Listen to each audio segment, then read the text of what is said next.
নমস্কার, এনটিভি ডাব্লিউবিতে আবারও আপনাদের স্বাগত জানাচ্ছি। আমাদের ভারতবর্ষের ডিআরডিও তারা কখন যে কি নতুন নতুন আবিষ্কার করে দিচ্ছে আগে থাকতে কিচ্ছু বোঝা যাচ্ছে না। যখন তারা সফল পরীক্ষা করে নিচ্ছে সেই মুহূর্তে বোঝা যাচ্ছে যে কত সফলতার সঙ্গে তারা এই কাজটি করে ফেলল।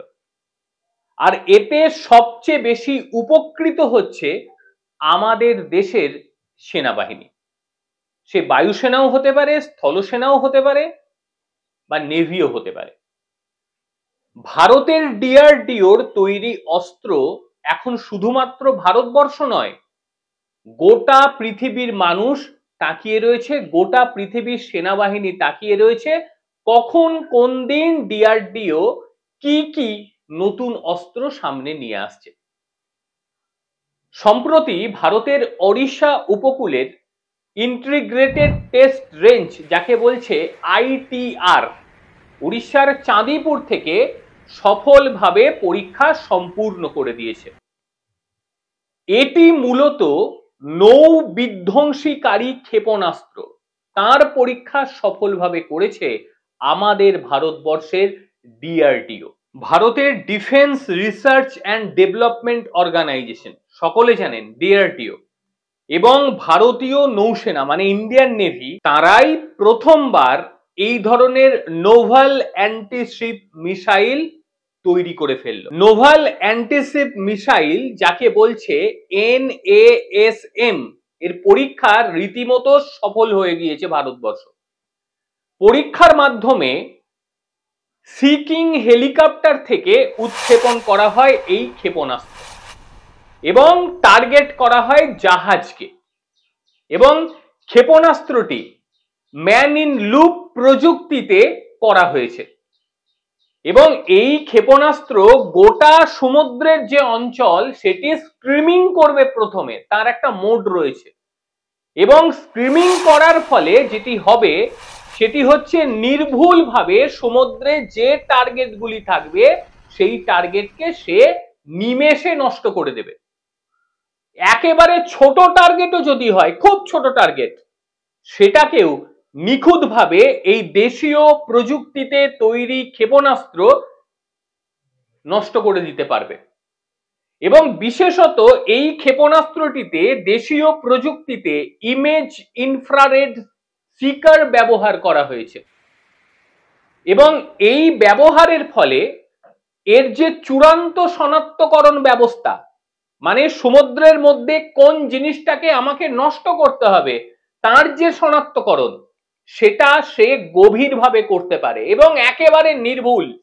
একেবারে নির্ভুল মানে এমনটি নয় যে দূর থেকে দেখলো একটা জিনিস, সেটা টার্গেট ফিক্সড করে দিয়ে চালিয়ে দিল, সেকে নষ্ট করে দিল, এটা কিন্তু নয়।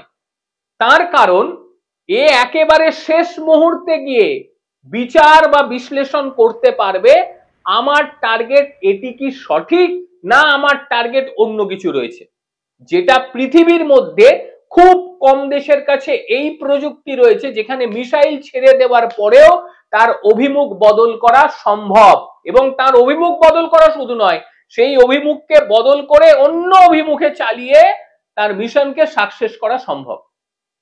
মিশনটির মধ্যে একটি উচ্চ ব্যান্ডউইথ দ্বিমুখী ডেটা লিঙ্ক সিস্টেমও প্রদর্শন করা হয়েছে।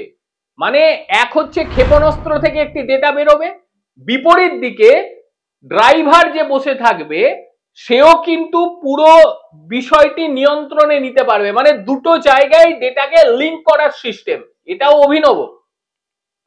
এবং ফ্লাইট যখন করছে, যখন সে জাহাজ ওড়াচ্ছে, যুদ্ধ জাহাজ ওড়াচ্ছে এবং নিচে ক্ষেপণাস্ত্র আছে, ক্ষেপণাস্ত্র ছেড়ে দিল, আশ্চর্য হয়ে যাবেন শুনলে যে এই ক্ষেপণাস্ত্রের মধ্যেও ক্যামেরা লাগিয়ে রেখে দিয়েছে ভারত, এবং সে যে ধ্বংস করছে, কাকে ধ্বংস করছে, কতটা মারাত্মকভাবে ধ্বংস করছে, সবটা বুঝতে পারছে সেখানে বসে পাইলট।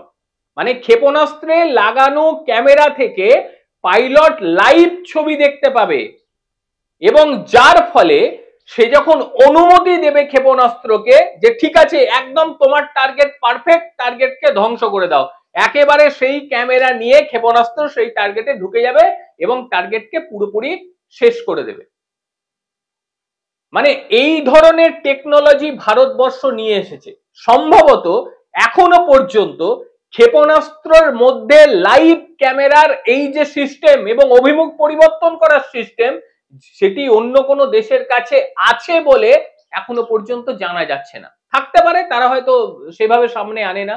ভারতও সেই লেভেলে আনেনি, শুধুমাত্র বেশ কিছু পাবলিক ডোমেনে কিছু তথ্য প্রদর্শন করা হয়েছে, যতটুকু দেওয়া প্রয়োজন আমিও সেইটুকু তথ্য নিয়েই আপনাদের সামনে পরিবেশন করছি। এবং এই যে ক্ষেপণাস্ত্র, এটি এত নির্ভুল এবং এত নির্ভুলতার সঙ্গে টার্গেটকে ধ্বংস করতে পারে, সেটা দেখে গোটা বিশ্ব রীতিমতো অবাক হয়ে গিয়েছে। ভারতের প্রতিরক্ষা মন্ত্রী রাজনাথ সিং এই সফলভাবে পরীক্ষা করার জন্য ডিআরডিও কে এবং নৌসেনাকে তিনি অভিনন্দন জানিয়েছে যে এত সুন্দর একটি ক্ষেপণাস্ত্র আপনারা আমাদের দিয়েছেন। এবং এই ক্ষেপণাস্ত্রটির ঠিক কি কি বিশেষত্ব থাকছে সেই বিশেষত্ব নিয়ে একটু আলোচনা করি।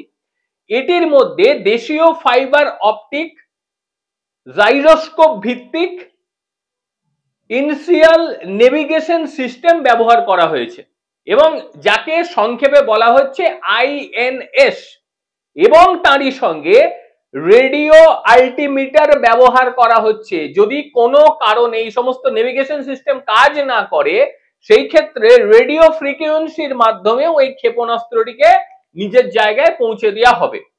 এবং এটির সঙ্গে অ্যাভিওনিক্স মিউলস ইলেকট্রোমেকানিক্যাল অ্যাকুয়েটর ব্যবহার করা হয়েছে এবং তার সঙ্গে অ্যারোডাইনামিক ও জেড ভ্যান দ্বারা নিয়ন্ত্রিত হচ্ছে। মানে এর যে অ্যারোডাইনামিক সিস্টেম, জেড ভ্যান দ্বারা নিয়ন্ত্রণ, তার মধ্যে বাতাসে ভাসমান অবস্থা এ মারাত্মক নিয়ন্ত্রিত থাকে। মানে এমনটি নয় যে সে বাতাসে যখন ভাসছে তার মধ্যে কোনো নিয়ন্ত্রণ থাকবে না, তা কিন্তু নয়। মারাত্মক নিয়ন্ত্রণের সঙ্গে সে কাজ করতে পারছে, মারাত্মক নিয়ন্ত্রণ। এবং একই সঙ্গে এত নিয়ন্ত্রিত হবার কারণ হচ্ছে এর ভেতরে থার্মাল ব্যাটারি ব্যবহার করা হয়েছে, যাতে স্টেবল থাকে, যাতে বেশিক্ষণ ধরে একে নিয়ন্ত্রণ করা সম্ভব হয়।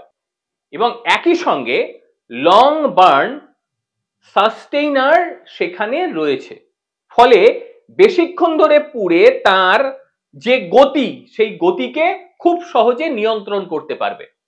সবেমাত্র পরীক্ষা শেষ করেছে। প্রথমে একটি বড় টার্গেট দেওয়া হয়েছিল, সেই বড় টার্গেটকে তো খুব সহজে উড়িয়ে দেয়, এবং তারপর একটি ছোট টার্গেট দেওয়া হয়েছিল। সেই ছোট টার্গেটটিও, মানে শুধু টার্গেট দেওয়াটা ভুল, মানে ছোট টার্গেট দেওয়া হয়েছিল, সেই টার্গেটটা আবার লুকিয়ে রাখা হয়েছিল। কিন্তু লুকালে হবে কি, যেহেতু স্ট্রিমিং করছে গোটা এলাকা, স্বাভাবিকভাবেই সে খুব সহজে সেটাকে খুঁজে পেয়েছে এবং খুঁজে পেয়ে সেটাকে উড়িয়ে দিয়েছে। অর্থাৎ প্রায় 100% কার্যকারী এ কাজ করতে ফেলেছে। অর্থাৎ যে উদ্দেশ্যে এই ক্ষেপণাস্ত্র নির্মাণ করা হয়েছে তার উদ্দেশ্য একেবারে সফল হয়ে গিয়েছে। এই নোভেল অ্যান্টিশিপ মিসাইল শুধুমাত্র ভারতবর্ষের যে নেভি এরা ব্যবহার করবে এমনটা ভাবার কোনো বিষয় নেই। ভারত তো ব্যবহার করবেই, কিন্তু তার পরবর্তীতে এটি বিশ্বের অন্যান্য দেশ ইতিমধ্যেই তো চাইতে শুরু করে দেয়। আপনারা প্রত্যেকেই জানেন, প্রত্যেক ভিডিওতে আমি বলি যে ভারতের তৈরি জিনিসের গ্রহণযোগ্যতা অনেক বেশি। তার কারণ তাদের মধ্যে গুণমান যথেষ্টই ভালো থাকে, আর যেখানে ডিআরডিও রয়েছে সেখানে অন্যান্য দেশ চোখ বন্ধ করে একে নিয়ে নেয়। একটা বড় সাফল্য।